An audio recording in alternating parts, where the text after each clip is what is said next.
welcome to this week's OddJob.ca answers. And this week's question is, why is my toilet constantly running?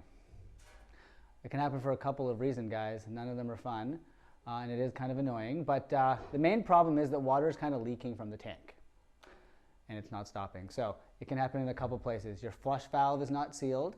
That's the part of the bottom that lets the water out. Or you may have a leak in the tank bolts. That's the part that holds the tank to the bowl area. Or lastly, it could actually be leaking from your fill valve that lets the water in.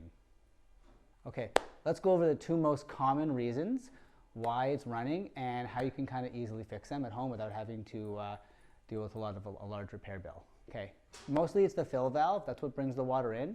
It's on the right-hand side of your toilet when you've looked in the back of the tank, and it's attached to a hose that comes into the bottom of your toilet. If it's damaged, you'll notice water coming out of an area that it shouldn't be. Call a handyman, get him to replace it for you. Secondly, it could just be that the valve needs to be adjusted. There's a little screw. You turn that little screw up or down to relocate the water level, and you're good to go.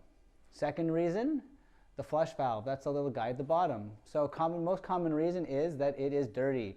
Just open it up, clean out the bottom with a little kitchen scrunchie, put it back down. Most of the time you're good to go. Secondly, it could be old, corroded, worn out, damaged, and then it's time to replace it. So call a handyman. Someone will come out and get that fixed up for you. Thank you for watching this week's OddJob.ca answers.